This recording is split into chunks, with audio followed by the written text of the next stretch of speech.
नमस्कार, मैं Vijay Kumar ढेरिया, deputy collector सागर, वर्तमान में सागर एसडीएम के पद पर कार्यरत हूँ।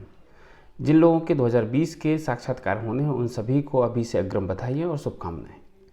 आज जैसे कि बहुत सारे साक्षात्कार के समय कुछ क्वेश्चंस रहते हैं, कुछ डाउट होते हैं, उनसे रिलेटेड एक वीडियो मैं तैयार कर रहा हूँ जिसमें कि राजस्व विभाग से संबंधित जो हमारे पद होते हैं उनकी सीक्वेंस क्या होता है, उनकी हायरार्की क्या है, वो आपको शेयर कर रहा हूँ, जिससे कि आपको यदि साक्षात्कार में पूछें तो आप डेफिनेटली उनको बता सकें। तो सबसे पहले हम शुरुआत करते हैं हमारे ग्राउंड लेवल के कर्मचारी से लेके हम हायर लेवल के ऑफिसर तक। तो सबसे पहले आता है कोटवार, जो कि राजस्व ग्राम का सबसे मूल अमला होता है, जो कि ग्राम की जानकारी देता है। कोटवार एक ऐसा पद है जो कि हमारे MPLRC में मेंशन है। फिर दूसरा आता है कि जो हमारे शासकीय सेवाओं में जिनकी रिक्रूटमेंट होता है वो होता है पटवारी।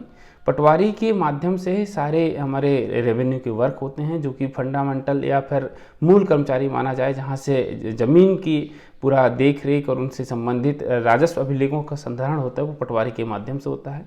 पटवारी के बाद हम जब बात करते हैं हमारे राजस्व निरीक्षक की RI, जो कि 7 से 8 हलकों में या 7 से 8 या 10 पटवारी के ऊपर एक RI होता है जिसको राजस्व निरीक्षक होते हैं, जिसका मूल काम है कि पटवारी के साथ कोऑर्डिनेशन करना, सीमांकन वगैरह आदि का काम करना।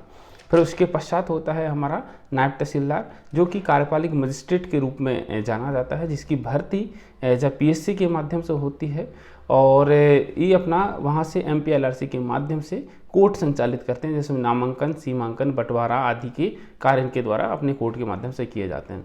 फिर दूसरा हमारा आता है तहसीलदार। तहसीलदार भी एक तरीके से नायब तहसीलदार या के इक्वल या फिर उनसे ऊपर होता है। एक्चुअली में जब कोर्ट में बैठते हैं तो दोनों के वर्क समान होते हैं, परंतु हायरार्की में देखा जाए तो नायब तहसीलदार प्रमोट होकर तहसीलदार बनते हैं। फिर आता है हमारा सब डिवीज़न। सब डिवीज़न में एज SDM बैठते हैं, सब डिवीज़न मजिस्ट्रेट, जो क्या तो डिप्टी कलेक्टर रैंक के अधिकारी होते हैं या फिर ज्वाइंट कलेक्टर हो सकते हैं या फिर डायरेक्ट IAS हो सकते हैं। तो इनको जो SDM होते हैं वो MPLRC के माध्यम से इनका जो पद स्वीकृत है, जबकि यदि हम PSC में जो हमारे पद की बात करते हैं वो एज डिप्टी कलेक्टर होते हैं। जब डिप्टी कलेक्टर की बात करते हैं तो डिप्टी कलेक्टर से ऊपर जब हम प्रमोट होते हैं तो हम बनते हैं ज्वाइंट कलेक्टर, और ज्वाइंट कलेक्टर से प्रमोट होके हम बनते हैं एडिशनल कलेक्टर, अपर कलेक्टर। अपर कलेक्टर के ऊपर जो पद आता है वो पद है हमारा डिस्ट्रिक्ट मजिस्ट्रेट का या कलेक्टर का। और कलेक्टर के ऊपर लेवल पे जो पद होता है वो पद है कमिश्नर या आयुक्त का, जिसको हिंदी में बोला जाए। कमिश्नर के आगे कमिश्नर 2 डायरेक्शन में डिवाइड हो जाते हैं। यदि कमिश्नर की बात करते हैं तो वो राजस्व से संबंधित चीज़ों के लिए कमिश्नर, या उनको सचिव लेवल का स्तर का अधिकारी माना जाता है। सचिव जब कमिश्नर से आगे जाता हमारी हायरार्की आगे बढ़ती है तो वो आते हैं हमारे प्रिंसिपल सेक्रेटरी PS, जिसको बोला जाता है। सचिव से आगे प्रिंसिपल सेक्रेटरी, और प्रिंसिपल सेक्रेटरी से आगे हमारा एडिशनल चीफ सेक्रेटरी, और एडिशनल चीफ सेक्रेटरी के आगे चीफ सेक्रेटरी। यदि हम इस डायरेक्शन में चले जाते हैं हमारे कमिश्नर से रेवेन्यू मंडल की तरफ, तो कमिश्नर के बाद हम आते हैं PRC, प्रिंसिपल रेवेन्यू कमिश्नर, और लास्ट में रेवेन्यू से संबंधित जो चीज़ें उठती हैं उसको बोलते हैं रेवेन्यू बोर्ड।